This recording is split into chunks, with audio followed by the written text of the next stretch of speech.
नमस्कार, नवनी sir classes channel पर आपका स्वागत है।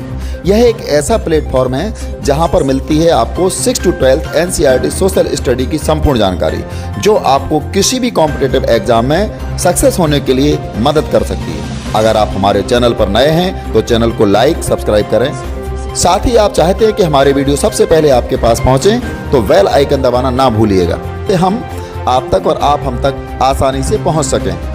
साथ ही किसी भी प्रकार की जानकारी के लिए कमेंट बॉक्स में जाकर कमेंट अवश्य करें। नमस्कार, मैं नवनीत श्रीवास्तव। आज समकालीन विश्व राजनीति के अंतर्गत अध्याय 4 अंतर्राष्ट्रीय संगठन, और यहाँ अंतर्राष्ट्रीय संगठन में हम बात करेंगे संयुक्त राष्ट्र संघ। संयुक्त राष्ट्र संघ का ये प्रतीक चिन्ह है, और इस प्रतीक चिन्ह के माध्यम से हम आपको बताना चाहेंगे कि क्या है इसमें। ये प्रतीक चिन्ह है, ये जो लाल की रेखा के बगल से यहाँ जो दिखाई दे रहा है, ये जैतून की पत्तियाँ हैं दोनों साइड। ये जैतून की पत्तियाँ हैं, और इस तरफ ये जैतून की पत्तियाँ हैं। और इस घेरे के अंदर जो दिखाई दे रहा है, ये वर्ल्ड दिखाई दे रहा है, विश्व का मैप है यहाँ पर। और ये जैतून की पत्तियाँ संपन्नता का प्रतीक हैं, और ये विश्व को घेरे हुए हैं। इसका मतलब है संयुक्त राष्ट्र संघ संपन्नता के साथ सारी दुनिया को अपने आगोश में लिए हुए है। जैतून की पत्तियाँ शांति का भी प्रतीक मानी जाती हैं। अतः संयुक्त राष्ट्र संघ का मुख्य उद्देश्य संपूर्ण विश्व को अपने आगोश में लेकर शांति और अमन के साथ विकास करना है। तो संयुक्त राष्ट्र संघ के प्रतीक चिन्ह में जो जैतून की पत्तियां, ये शांति का प्रतीक, और बीच में इसमें विश्व का नक्शा है। संपूर्ण विश्व इसमें समाहित है, जो शांति से अपना जीवन या शांति से अपना विकास करता रहे। यहाँ जून 2006 के दौरान इजराइल ने लेबनान पर हमला किया। उसका कहना था कि उग्रवादी गुट हिजबुल्लाह पर नियंत्रण करने के लिए हमला ज़रूरी है। और यहाँ हैरिसन केगल्स कार्टून इसमें यहाँ दिखाया जा रहा है। ये जो कार्टून है, इस कार्टून के माध्यम से ये दिखाया जा रहा है किस प्रकार से यहाँ हमला हुआ था। और इसके बाद ये इस तरफ का, यानी इजराइल ने लेबनान पर जब हमला किया था तो उस समय किस प्रकार का दृश्य था।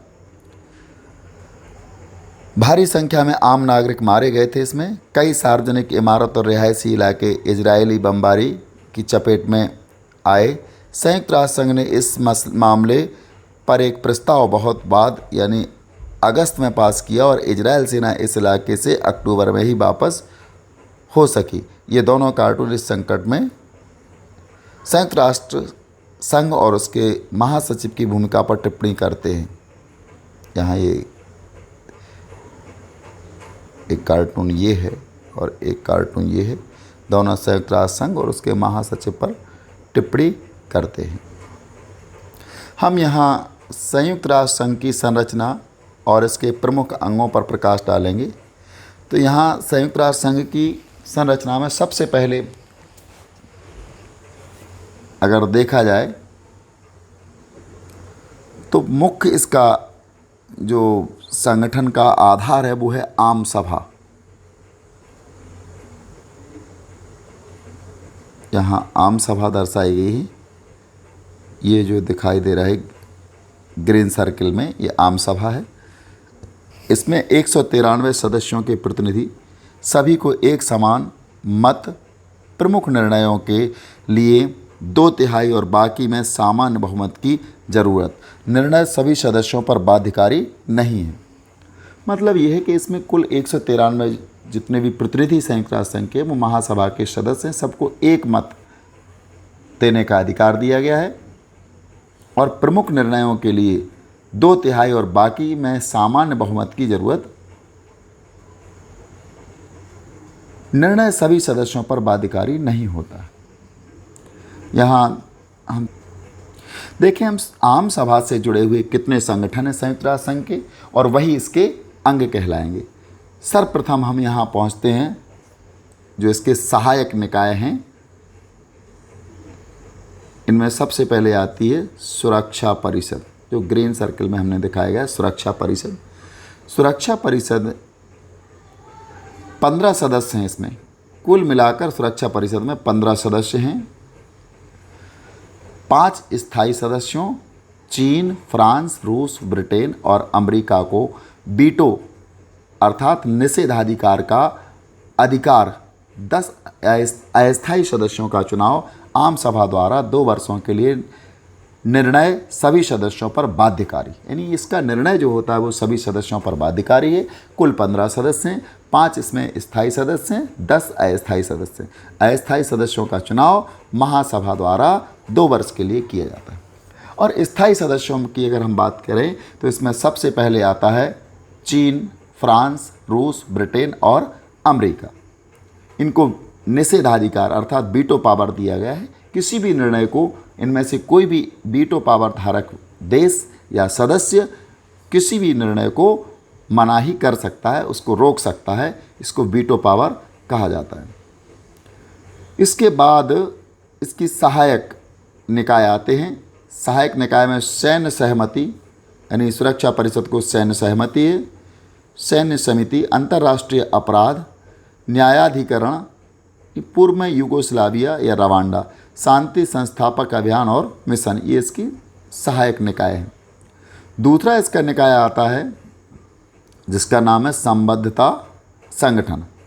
अंतर्राष्ट्रीय आणविक ऊर्जा IAEA, इंटरनेशनल एटॉमिक एनर्जी, आम सभा और सुरक्षा परिषद दोनों के प्रति उत्तरदायी। यहाँ हम देखें अंतर्राष्ट्रीय आणविक ऊर्जा, इसको IAEA के द्वारा दर्शाया गया है। ये IAEA, इसका मतलब है, I का मतलब है इंटरनेशनल, A का मतलब है एटॉमिक, E का मतलब है एनर्जी, एटॉमिक मतलब आणविक, E का मतलब एनर्जी मतलब ऊर्जा, और A का मतलब अंतर्राष्ट्रीय एटॉमिक एनर्जी सुरक्षा परिषद, ये सब मिलाकर के, यानी सुरक्षा परिषद दोनों के प्रति उत्तरदायी होती है। दोनों के प्रति का मतलब है यहाँ पर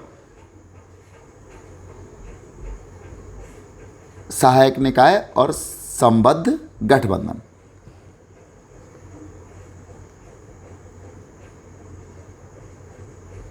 इसके बाद अगला इसका, ये भी यहाँ पर ये आम सभा, यानी दोनों के प्रति उत्तरदायी का मतलब है ये सुरक्षा परिषद के प्रति भी उत्तरदायी है और आम सभा के प्रति भी उत्तरदायी है। यानी आम सभा के प्रति उत्तरदायी और सुरक्षा परिषद के प्रति उत्तरदायी, दोनों के प्रति उत्तरदायी है IAEA, यानी अंतर्राष्ट्रीय आणविक ऊर्जा।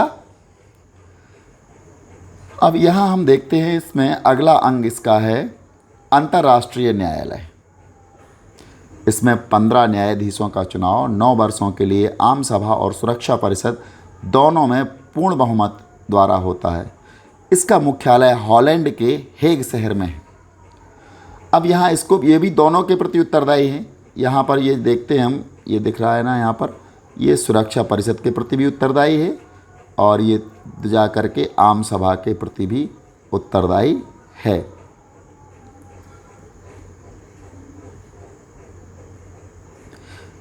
दोनों के प्रति उत्तरदायी, यानी अंतर्राष्ट्रीय न्यायालय सुरक्षा परिषद और आम सभा के लिए उत्तरदायी होते हैं। 15 न्यायाधीशों का चुनाव 9 वर्षों के लिए होता है और ये आम सभा के द्वारा ही किया जाता है और इसका मुख्यालय हॉलैंड के हेग शहर में।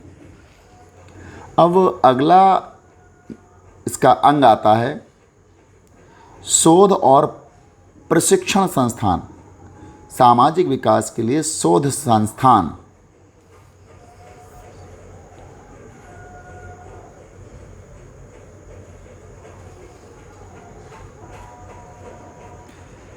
UNRISD ये भी आम सभा के प्रति उत्तरदायी होता है। यहाँ देखें हम, ये एरो का जो निशान दर्शाया जा रहा है, शोध और प्रशिक्षण संस्थान आम सभा के प्रति उत्तरदायी होता है। UNRISD इसका आशय है United nation research institute for social development. UNRISD United nation research institute for social development. इसके बाद अगला इसका अंग आता है आम सभा का कार्यक्रम और कोष।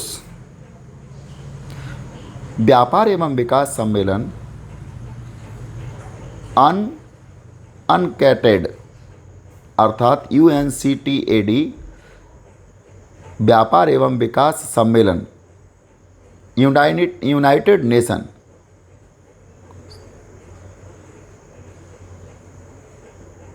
Trade and development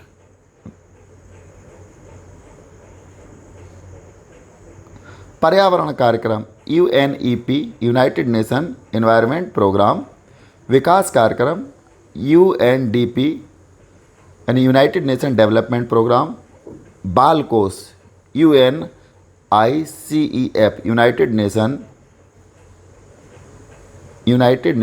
international children emergency fund. UNFPA United nation यानी ये किसके लिए, जनसंख्या कोष United nation fund for population. शरणार्थी उच्चायोग UNHCR United nation high commission for refugees. विश्व खाद्य कार्यक्रम WFP यानी वर्ल्ड फूड प्रोग्राम। इस प्रकार से इनके सभी के एक एक करके हमने नाम बताया आपको। ये इसके सहायक कार्यक्रम हैं इसके आम सभा के, और इनको इस प्रकार से हमने इनका पूरा आपको ब्यौरा दिया है। आगे आता है सहायक निकाय, समितियां और तदर्थ निकाय। ये समितियां और तदर्थ निकाय। संबद्ध संगठन, रासायनिक हथियारों पर निषेध के लिए संगठन OPCW। रासायनिक हथियारों पर निषेध के लिए संगठन OPCW। इसका मतलब है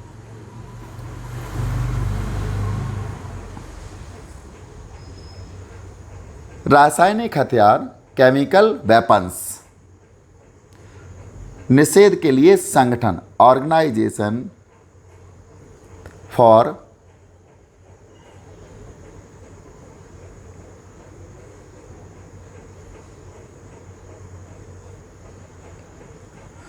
OPCW organisation for prohibited for chemical weapon. इसके बाद अगला यहाँ सचिवालय। संयुक्त राष्ट्र संघ का जो सचिवालय है ये भी एक महत्वपूर्ण अंग है। अन्य प्रमुख संगठनों के कार्यों के लिए अंतर्राष्ट्रीय स्टाफ, यानी इसमें अंतर्राष्ट्रीय स्टाफ होता है। इसका प्रधान महासचिव होता है, जिसकी नियुक्ति सुरक्षा परिषद की सलाह पर आम सभा 5 सालों के लिए करती है। यानी सचिवालय में एक महासचिव बैठता है और इसमें विभिन्न देशों के यानी अंतर्राष्ट्रीय स्टाफ इसमें आते हैं, और जिसकी जो महासचिव होता है इसकी नियुक्ति सुरक्षा परिषद की सलाह पर आम सभा द्वारा 5 वर्ष के लिए किया जाता है। और ये आम सभा का यानी संयुक्त राष्ट्र संघ का प्रमुख अंग होता है। अन्य इकाइयाँ, मानवाधिकार उच्च आयोग का कार्यालय, मानवाधिकार उच्च आयोग का कार्यालय, office of the higher commissioner human rights. संयुक्त राष्ट्र विश्वविद्यालय United Nation University HIV AIDS कार्यक्रम UNAIDS। इस प्रकार इसका एक अंग ये भी हो जाता है। सहायक निकाय समितियां और तदर्थ निकाय ये भी आम सभा के प्रति उत्तरदायी होते हैं। संबद्ध संगठन रासायनिक हथियारों पर निषेध के लिए संगठन OPCW ये हो गया है। यहाँ हम एजेंसियों की अगर बात करें तो ये कैसे वित्तीय सहायता के बिना जो एजेंसियां काम कर रही हैं उनमें अंतर्राष्ट्रीय श्रम संगठन ILO, इंटरनेशनल लेबर ऑर्गेनाइजेशन, खाद्य एवं कृषि संगठन FAO, food and agriculture organisation, संयुक्त राष्ट्र संघ, शैक्षणिक वैज्ञानिक एवं सांस्कृतिक संगठन UNESCO, United Nation education science and cultural organisation, विश्व स्वास्थ्य संगठन WHO, वर्ल्ड हेल्थ ऑर्गेनाइजेशन, अंतर्राष्ट्रीय मुद्रा कोष IMF, इंटरनेशनल मनी फंड, अंतर्राष्ट्रीय मौसम विज्ञान संगठन IMO यानी और अंतर्राष्ट्रीय दूर संचार संघ ITU। इस प्रकार ये गैर वित्तीय सहायता के बिना संचालित होने वाली एजेंसियां हैं संयुक्त राष्ट्र संघ की। आगे हम बात करेंगे न्यासिता परिषद, इसको ट्रस्टीशिप काउंसिल कहते हैं। ट्रस्टीशिप काउंसिल संयुक्त राष्ट्र संघ की न्यासिता प्रणाली के अंतर्गत आने वाली अंतिम ट्रस्ट टेरिटरी। पलाऊ के आज़ाद होने के साथ 1 नवंबर 1994 से यह परिषद स्थगित है। ये नियुक्ति करने वाले के प्रति सीधी जवाबदेही दर्शाता है। अगर ये एरो यहाँ दिखता है हमको डायरेक्ट एरो, तो इसका मतलब है जिसने नियुक्ति की है उसके प्रति ये सीधी जवाबदारी देता है। अगर एरो 2 डॉट लगा करके होता है, यहाँ ये वाला एरो 2 डॉट लगा करके आता है, तो इसका मतलब वित्तीय सहायता विहीन संबंध दर्शाता है। संबंध तो हैं इसके लेकिन वित्तीय सहायता विहीन है। और अगर इस प्रकार का एरो दिखाया जाता है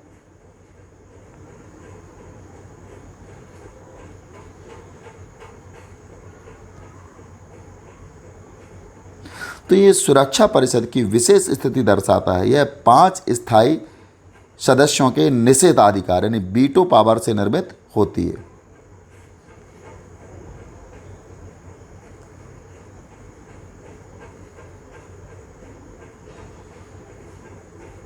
सुरक्षा परिषद की विशेष स्थिति दर्शाता है 5 स्थायी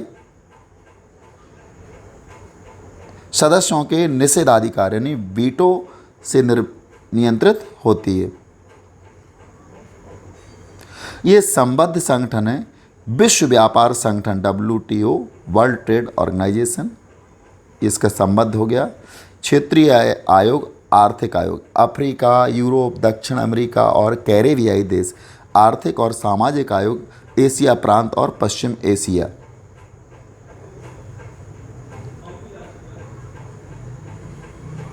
ये विशेष कार्यों के लिए आयोग बनाया गया। मानवाधिकार, मादक द्रव्य, टिकाऊ विकास, महिलाओं की स्थिति के लिए बनाया गया। यहाँ पर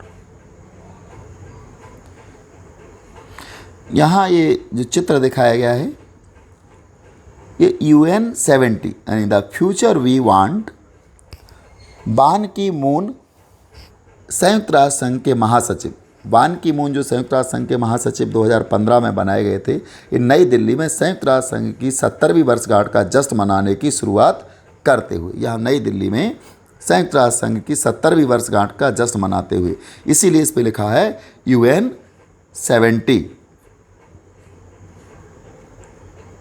UN70 इसलिए यहाँ पर इसको दर्शाया गया क्योंकि ये 70वीं वर्षगांठ मनाते हैं संयुक्त राष्ट्र संघ की 2015 में। यहाँ हम संयुक्त राष्ट्र संघ के सालाना बजट की बात करेंगे। सर्वाधिक योगदान करने वाले देश 2019 इसके सदस्य हैं और कितने प्रतिशत देते? सबसे ज़्यादा बजट देता है संयुक्त राज्य अमेरिका, ये 22.0% बजट देता है। चीन इसका दूसरा स्थान है 12.0% देता है। जापान इसका तीसरा स्थान है 8.5% देता है। इसके बाद चौथे नंबर पर आता है जर्मनी जो 6% देता है। यूके का 5वां स्थान है जो 4.5% देता है। फ्रांस का 4.4% स्थान है। और इसके बाद 7वां स्थान इटली का है जो 3.3% संयुक्त राष्ट्र संघ के बजट में अपना योगदान देता है। 8वां स्थान ब्राज़ील जो 2.9% सहयोग करता है संयुक्त राष्ट्र संघ के बजट में। 9वां स्थान कनाडा का, ये 2.7%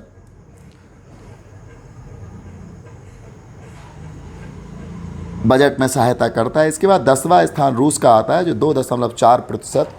और 11वां स्थान दक्षिण कोरिया का, इसका संयुक्त राष्ट्र संघ के बजट में 2.2% हिस्सेदारी है। 12वां स्थान ऑस्ट्रेलिया का, इसका 2.2। 13वां स्थान स्पेन का 2.1। 14वां स्थान तुर्की 1.3। 15वां स्थान नीदरलैंड 1.3। 16वां स्थान मैक्सिको 1.2। 17वां स्थान सऊदी अरब 1.1। 18वां स्थान स्विट्जरलैंड 1.1। 19वां स्थान अर्जेंटीना 0.9। 20वां स्थान स्वीडन 0.9। और सबसे अंतिम 21वां स्थान भारत का है जो 0.8% योगदान ही संयुक्त राष्ट्र संघ के बजट में देता है। यहाँ सुरक्षा परिषद के 5 स्थायी सदस्यों के द्वारा वीटो पावर का इस्तेमाल 1 जून 2018 तक कितनी बार किया गया और सर्वाधिक किसने इसका इस्तेमाल किया। तो सबसे पहले हम देखें, यहाँ सर्वाधिक इस्तेमाल करने वाले राज्यों में सदस्यों में सोवियत संघ रूस है। इसने 135 बार अपने वीटो पावर का इस्तेमाल किया है। तो सर्वाधिक वीटो पावर का इस्तेमाल करने वाला सदस्य राष्ट्र सोवियत संघ रूस है जो 135 बार अपने वीटो पावर का इस्तेमाल कर चुका है। इसके बाद दूसरा नंबर आता है अमेरिका का। इसको ब्लू इसमें दिखाया गया है ब्लू कलर से। ये इसका दूसरा स्थान है और ये 84 बार यानी 84 टाइम ये वीटो पावर का इस्तेमाल कर चुका है। उसके बाद अगला नंबर आता है यूके का और यूके ने अभी तक 32 बार वीटो पावर का इस्तेमाल किया है। अगला स्थान फ्रांस का है, ये 18। और सबसे कम चीन ने वीटो पावर का इस्तेमाल किया, ये केवल 11% ही किया है इसने चीन ने।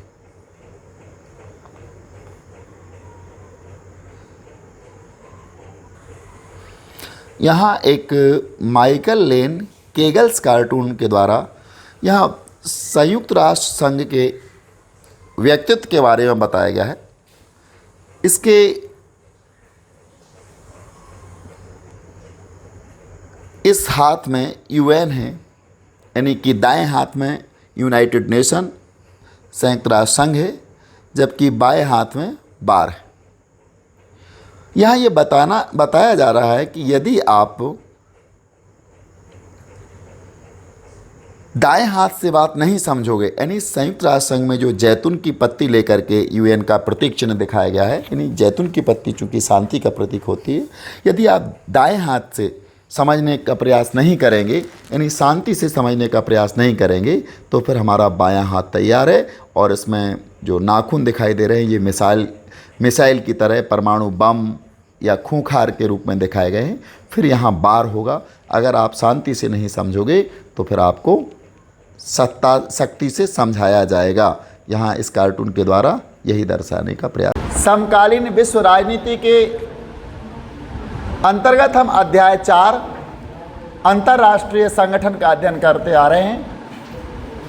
हम संयुक्त राष्ट्र संघ के विभिन्न अंगों के बारे में चर्चा कर रहे हैं आज, और इसी क्रम में हम आज पढ़ेंगे प्रक्रियाओं और ढांचे में सुधार। चूंकि संयुक्त राष्ट्र संघ अब एक विश्वव्यापी संगठन बन चुका था, विश्वव्यापी संगठन बनने के लिए संयुक्त राष्ट्र संघ के जो संस्थापक सदस्य राष्ट्र थे उन्होंने प्रयास किए। संयुक्त राष्ट्र संघ के अंगों का भी उन्होंने धीरे धीरे विकास किया। कुल मिलाकर वर्तमान में संयुक्त राष्ट्र संघ में 193 देश इसके सदस्य देश बन चुके हैं। इन सब के बावजूद केवल 5 देशों को सुरक्षा परिषद का स्थायी सदस्य बनाया जाना और 10 को अस्थायी सदस्य बनाया जाना, इस बात का संयुक्त राष्ट्र संघ की सुरक्षा परिषद में विरोध हो रहा है।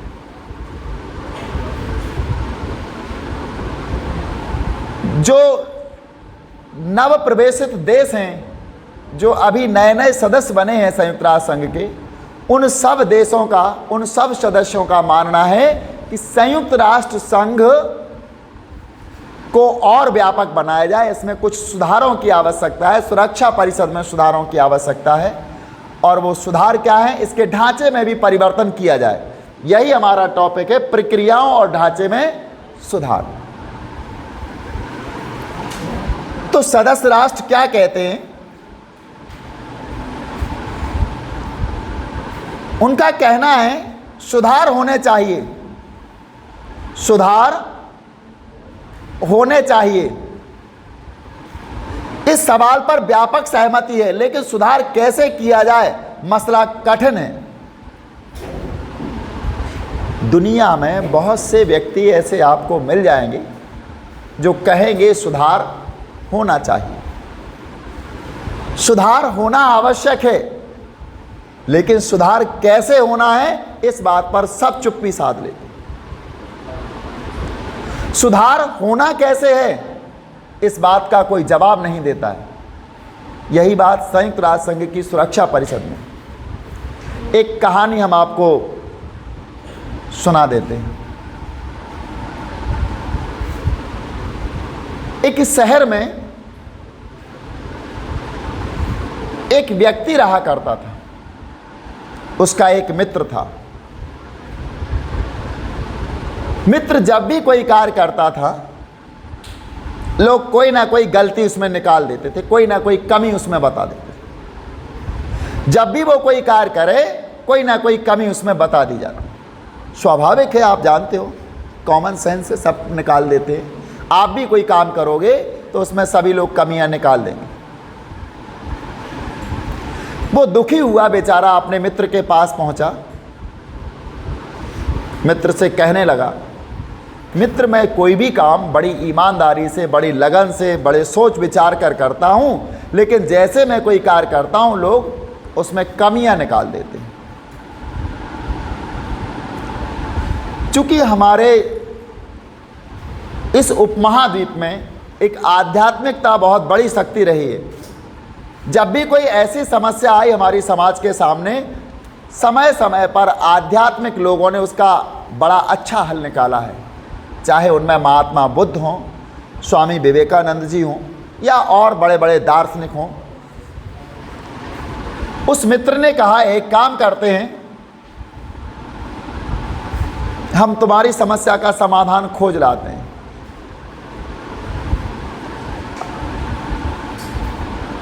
उसने कहा, एक आप पेंटिंग बनाओ, पेंटिंग जानते हो ना, चित्र बनाओ, और चित्र बना करके बाजार की ऐसी जगह पर इसको टांग दो जहां पर लोग आते जाते हों ज़्यादातर।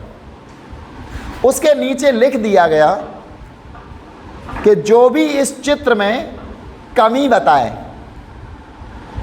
जो भी इस चित्र में कमी बताए, उस जगह पर एक कील गाड़ दे। जैसे चित्र में यहां कोई कमी है तो यहां एक कील गाड़ दे। कीलों का गढ़ना शुरू हुआ, गढ़ते गढ़ते गढ़ते गढ़ते करीब 1 महीना हो गया और उस चित्र में जरा भी जगह नहीं बची, कीले ही कीले गाड़ दी गई। उसमें कमी बताने वालों ने कीलें ही कीलें उसमें गाड़ दी, पूरा चित्र कीलों से ढक गया। मित्र अपने मित्र के पास पहुंचा और उसने वस्तु स्थिति से अवगत कराया कि वहां पर ऐसा ऐसा हो गया, सारे चित्र पर कीले ही कीले हैं, चित्र भी नहीं दिख रहा है। मित्र ने कहा, ठीक है, अब आप जाइए घर पे, मैं दूसरा उपाय शुरू करता हूं। उसने दूसरा प्रयोग किया और उस चित्र के नीचे लिख दिया कि इस चित्र में जितनी भी कमियां हैं जो भी व्यक्ति इस कमी में सुधार कर सके, जो व्यक्ति जो इस कमी है जो चित्र में उसमें सुधार कर सके, तो एक कील खींच के चला जाए, एक कील खींच दे वो बस। लिख दिया उसने। दूसरे दिन लोगों ने पढ़ा कि इस चित्र में इतनी कमियां हैं, जितनी कीलें लगी हुई हैं इसमें उतनी कमियां हैं, और अगर कोई इन कमियों को सुधार सके तो वो उतनी कीलें यहां से निकाल दे। चित्र लगा रहा, टंगा रहा, चौराहे पर टंगा रहा। 1 महीने बाद भी उसमें से एक कील नहीं निकाली जा सकी। मित्र ने फिर बताया अपने मित्र को कि मित्र उसमें से तो एक भी कील नहीं निकली। तब मित्र ने उसको जवाब दिया। कुछ समझ में आया आपको? मित्र बोला क्या? बोले दुनिया में कमियां निकालने वाले हजारों लोग मिल जाएंगे, लेकिन सुधार करने वाला एक भी नहीं। एक भी कील किसी ने नहीं निकाली कि हम सुधार कर देंगे। इसलिए दूसरे के उसमें हमें कभी नहीं आना है। कमी बताने वाले हजारों हैं, लेकिन सुधार करने वाला दुनिया में कोई नहीं है। सुधार करने वाला है तो वो कौन है? स्वयं। सुधार करोगे तो आप करोगे, अन्यथा कोई सुधार कर नहीं पाएगा। और आप कब करोगे? जब आप चाहोगे। चाहोगे कब? जब आप समझ जाओगे अच्छा क्या और बुरा क्या, तब आप अपने आप में सुधार करोगे। तो यहां संयुक्त राष्ट्र संघ की सुरक्षा परिषद की हम बात कर रहे थे। यहां पर सुधार होना चाहिए, इस सवाल पर व्यापक सहमति है, लेकिन सुधार कैसे हो, सुधार कैसे किया जाए, मसला कठिन है। इस पर सहमति कायम करना मुश्किल है। यहां हम संयुक्त राष्ट्र संघ सुरक्षा परिषद में सुधार पर जारी बहस की थोड़ी चर्चा करेंगे। सुधार कैसे हो, यह तो बड़ा कठिन मसला है। यहां हम चर्चा करेंगे संयुक्त राष्ट्र संघ परिषद की जो सुरक्षा परिषद है, संयुक्त राष्ट्र संघ की सुरक्षा परिषद में सुधार पर बहस होने लगी सदस्य राष्ट्रों की। तो उस बहस की हम कुछ अंश आपके सामने लेके आएंगे। सन 1992 की बात है। संयुक्त राष्ट्र संघ की आम सभा में एक प्रस्ताव स्वीकृत हुआ, यानी 1992 सन 1992 में संयुक्त राष्ट्र संघ की आम सभा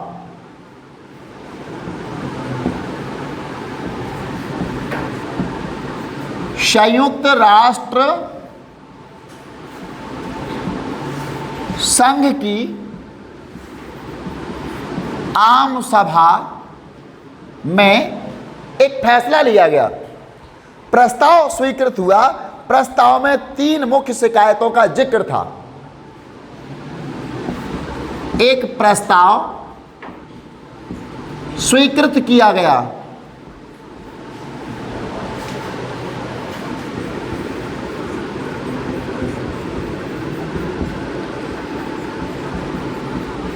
प्रस्ताव में 3 मुख्य शिकायतों का जिक्र किया गया।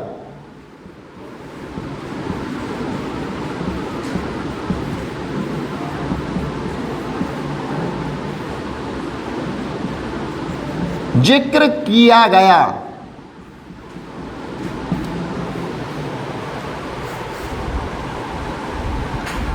और वो शिकायतें थी। नंबर 1,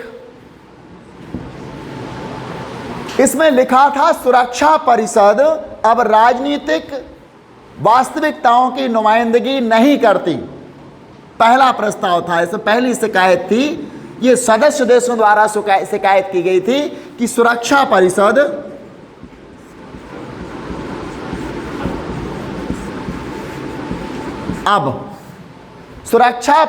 अब राजनीतिक वास्तविकताओं की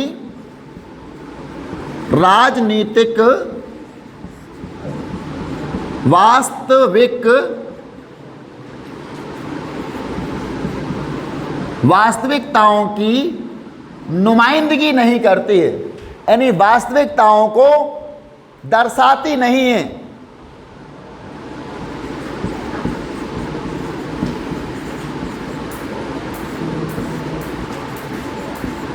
नहीं करती है।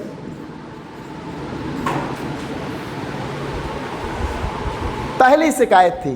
कि सुरक्षा परिषद में जो भी राजनीतिक वास्तविकताएं हैं, राजनीति में आज क्या चल रहा है, इसको वो बताते ही नहीं। दूसरी इसकी शिकायत थी इसके फैसलों पर पश्चिमी मूल्यों, इसके चूंकि सुरक्षा परिषद या संयुक्त राष्ट्र संघ अमेरिका के वर्चस्व में है, आगे हम इसका बजट पेश करने वाले हैं तब आपको पता चलेगा सबसे ज़्यादा पैसा अमेरिका के द्वारा सुरक्षा परिषद को या संयुक्त राष्ट्र संघ को दिया जाता है। इसके फैसलों पर पश्चिमी मूल्यों और हितों की, इसके फैसलों पर पश्चिमी मूल्यों और हितों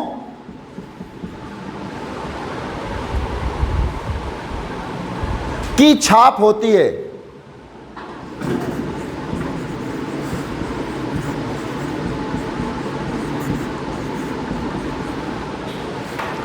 मतलब क्या हुआ इसका? दूसरी शिकायत थी कि जब भी सुरक्षा परिषद कोई फैसला लेती है तो पश्चिमी मूल्य यानी यूरोपीय मूल्यों की छाप होती है। यूरोप की चीज़ों को बढ़ावा दिया जाता है और किसी चीज़ की सुनी नहीं जाती, किसी देश की नहीं सुनी जाती। और इन फैसलों पर चंद देशों का दबदबा होता है, इनकी छाप होती है और इन फैसलों पर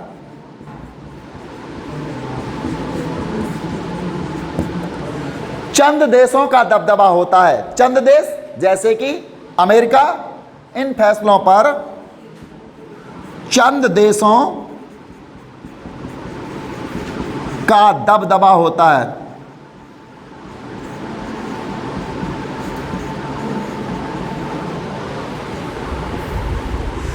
अगला, सुरक्षा परिषद में बराबर का प्रतिनिधित्व नहीं है। तीसरी शिकायत,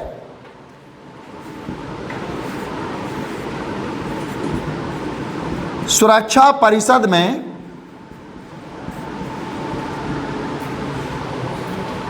बराबर का प्रतिनिधित्व नहीं है।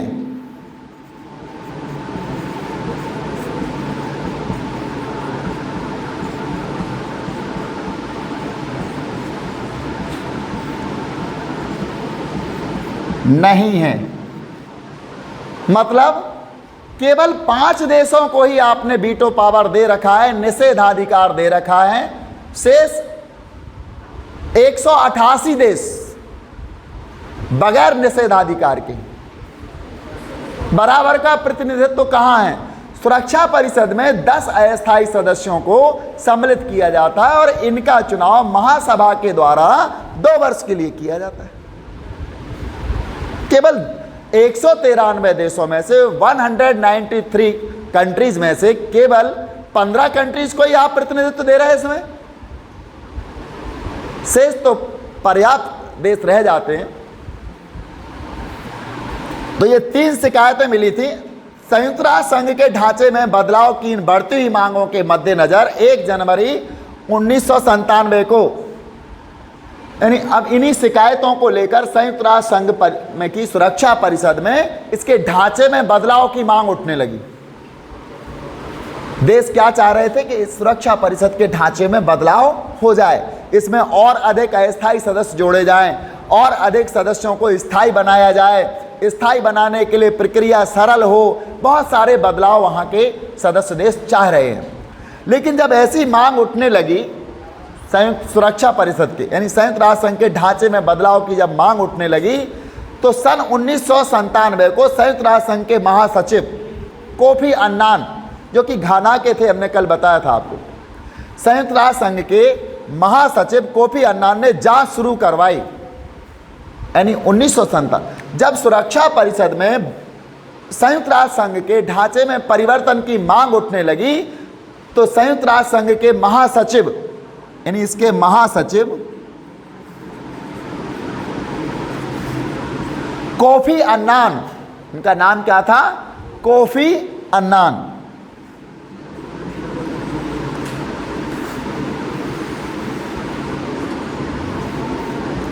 कोफी अन्नान ने 1997 में जांच शुरू करवाई। उन्होंने क्या करवाया? जांच शुरू करवाई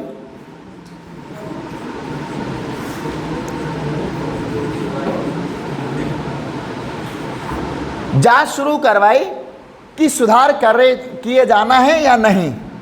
इसके लिए जब उन्होंने जांच शुरू करवाई तब क्या होता है, जांच कैसे कराई जाए, जांच शुरू करवाई और जांच कैसे कराई जाए ये भी उन्होंने ध्यान दिया।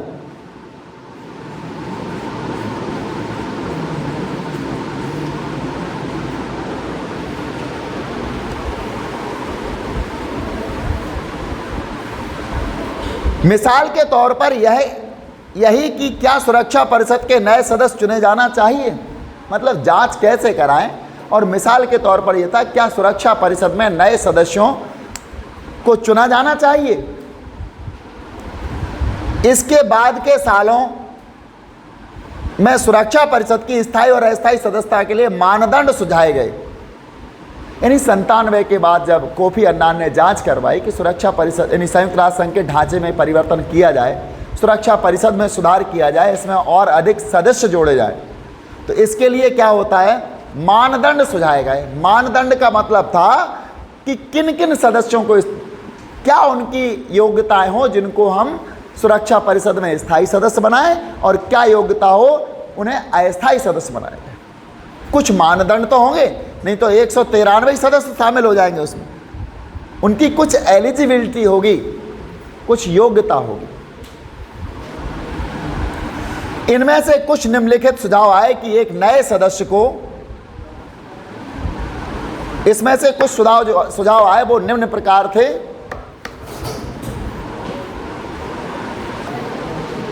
सुरक्षा परिषद के स्थायी और अस्थायी, यानी कोफी अन्नान ने जब इस पर जांच करवाई कि सुरक्षा परिषद में सदस्यों को किस प्रकार सम्मिलित किया जाए, तो इसके लिए सुझाव आए। स्थायी और अस्थायी सदस्यों को सम्मिलित करने के लिए सुरक्षा परिषद में कुछ सुझाव आए।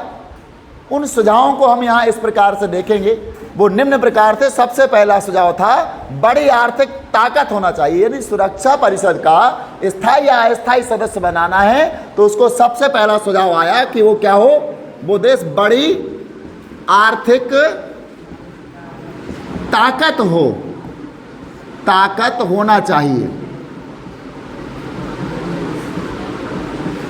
किसी भी देश को सुरक्षा परिषद का स्थायी और अस्थायी सदस्य बनाया जाना है तो वो दुनिया की बड़ी आर्थिक ताकत होना चाहिए। दूसरा, बड़ी सैन्य ताकत, बड़ी सैन्य ताकत होना चाहिए। दो बातें निश्चित हो गई। यदि हम सुरक्षा परिषद में किसी राष्ट्र को सम्मिलित करना चाहें स्थायी या अस्थायी सदस्य के रूप में, तो या एक बड़ी आर्थिक ताकत हो और दूसरा क्या हो, बड़ी सैन्य ताकत होना चाहिए।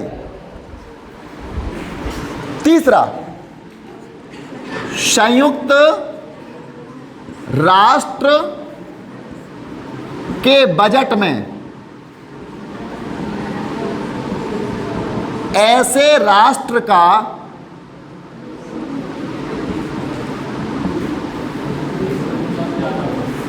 योगदान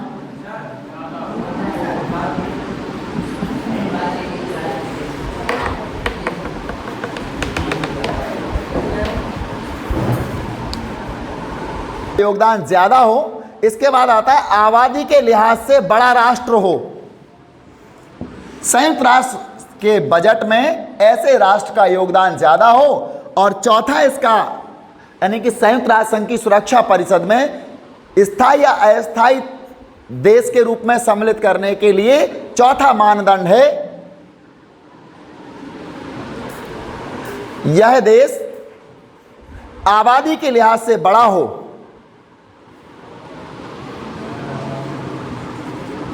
आबादी मतलब जनसंख्या वहां की ज्यादा हो, लिहाज से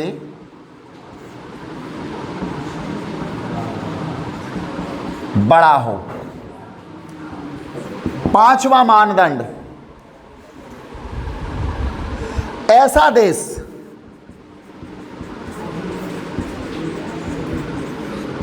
जो लोकतंत्र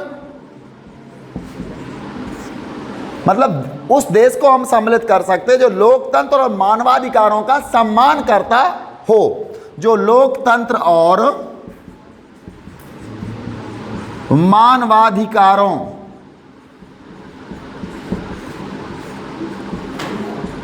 का सम्मान करता हो।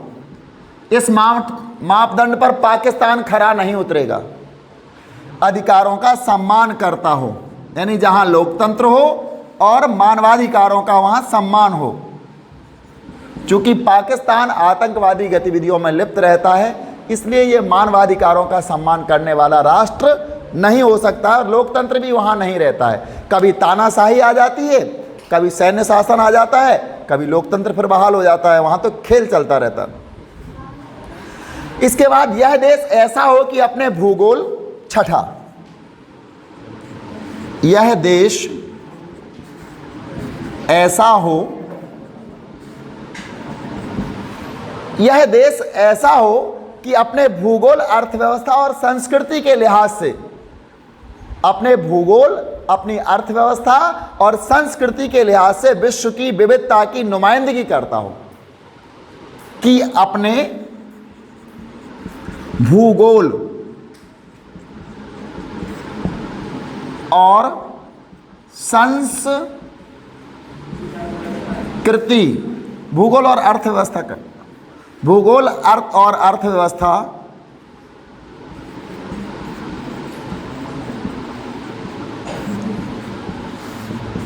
तथा संस्कृति,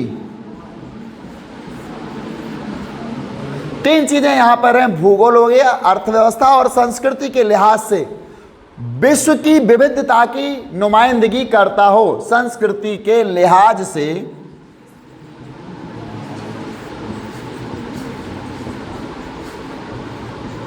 विश्व की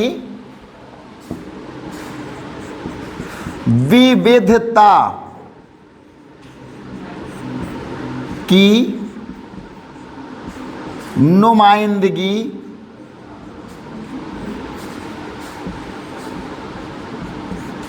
करता हो। मतलब ऐसा देश होना चाहिए जहां भौगोलिक विविधता हो, भौगोलिक विविधता हो, एक ही जैसा ना हो, उसमें भूगोल में भी वहां विविधता हो, वहां आर्थिक विविधता हो, कहीं कृषि हो, कहीं उद्योग हो, आर्थिक विविधता हो, और सांस्कृतिक विविधता हो, कई संस्कृतियों के लोग जिसमें निवास करते हों। उस देश को संयुक्त राष्ट्र संघ की सुरक्षा परिषद में स्थायी या अस्थायी सदस्य बनाया जा सकता है। यानी इतनी, ये जो 6 बातों को पूरा करता हो। जब कोफी अन्नान ने 1997 में जांच करवाई इस शिकायत को दूर करने के लिए, संयुक्त राष्ट्र संघ के ढांचे में क्या परिवर्तन करना है, तो इसके लिए जो सुझाव आए राष्ट्रों से वो इस प्रकार से आए थे कि ये 6 मानदंडों को जो पूरा करता हो उसको संयुक्त राष्ट्र संघ की सुरक्षा परिषद में स्थायी या अस्थायी सदस्य बनाया जा सकता है। अब हम कल संयुक्त राष्ट्र संघ के बजट पर बात करेंगे। संयुक्त राष्ट्र संघ के बजट में किस देश की कितनी हिस्सेदारी है, संयुक्त राष्ट्र संघ के बजट में सर्वाधिक योगदान किसका है, सबसे कम किसका है, और विशेष तौर से भारत का कितना है, इन बातों पर हम कल चर्चा करेंगे। आज के